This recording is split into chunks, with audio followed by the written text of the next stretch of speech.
இவங்க பேர் யோகினி, வயசு 38, ஒரு 168 சென்டிமீட்டர், ராசி மகரம், நட்சத்திரம் திருவோணம், சாதி வன்னியர், காடவராய சமூகத்தை சேர்ந்தவங்க, அரசாங்க வேலை பார்க்குறாங்க. சம்பளம் மாதம் 53,000 வாங்கிட்டு இருக்காங்க. கூட பிறந்த சகோதரர் 2 பேர், சகோதரி யாரும் கிடையாது. சேலம் மாவட்டத்தை சேர்ந்தவங்க. இந்த பெண்ணுடன் பிடிச்சிருக்கு அப்படின்னா விருப்பத்தை நீங்கள் கமெண்ட்ல சொல்லிடுங்க.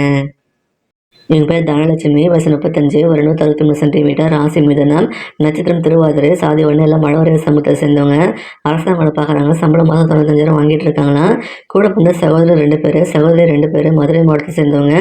இந்த பெண்களும் பிடிச்சிருக்கு அப்படின்னா விருப்பத்தை நீங்கள் கமெண்ட்ல சொல்லிடுங்க. என் பேர் சின்னமணி, வயசு 29, ஒரு 165 சென்டிமீட்டர், ராசி கடகம், நட்சத்திரம் பூசம், சாதி வன்னியர், ரெடியா சமூகத்தை சேர்ந்தவங்க. தனியார் கம்பெனியில் வேலை பார்க்குறாங்க. சம்பளம் மாதம் 13,000 வாங்கிட்டு இருக்காங்க. கூட பிறந்த சகோதர சகோதரி யாரும் கிடையாது. வீட்டுக்கு ஒரே பொண்ணு. திருப்பத்தூர் மாவட்டத்தை சேர்ந்தவங்க. இந்த பெண்ணூரம் பிடிச்சிருக்கு அப்படின்னா விருப்பத்தை நீங்கள் கமெண்ட்ல சொல்லிடுங்க. என் பேர் ரஞ்சனி, வயசு 32, ஒரு 157 சென்டிமீட்டர், ராசி மேஷம், நட்சத்திரம் கிருத்திகை 1ஆம் பாதம், சாதி வன்னியர், ரெடியா சமூகத்தை சேர்ந்தவங்க. தனியார் கம்பெனியில் வேலை பார்க்குறாங்க. சம்பளம் மாதம் 54,000 வாங்கிட்டு இருக்காங்க. கூட பிறந்த சகோதரர் 2 பேர், சகோதரி ஒருத்தர் இருக்காங்க. ராணிப்பேட்டை மாவட்டத்தை சேர்ந்தவங்க. இந்த பெண்ணூரம் பிடிச்சிருக்கு அப்படின்னா விருப்பத்தை நீங்கள் கமெண்ட்ல சொல்லிடுங்க. என் பேர் லதா, வயசு 33, ஒரு 164 சென்டிமீட்டர், ராசி மேஷம், நட்சத்திரம் கிருத்திகை 1ஆம் பாதம், சாதி வன்னியர், காடவராய சமூகத்தை சேர்ந்தவங்க. தனியார் கம்பெனியில் வேலை பார்க்குறாங்க.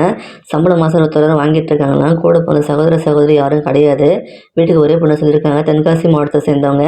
இந்த பெண்ணூரம் பிடிச்சிருக்கு அப்படின்னா விருப்பத்தை நீங்கள் கமெண்ட்ல சொல்லிடுங்க.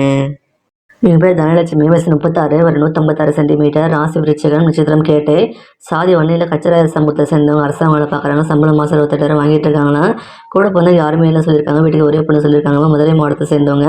இந்த பெண்ணூரை பிடிச்சிருக்கு அப்படின்னா விருப்பத்தை நீங்கள் கமெண்ட்ல சொல்லிடுங்க.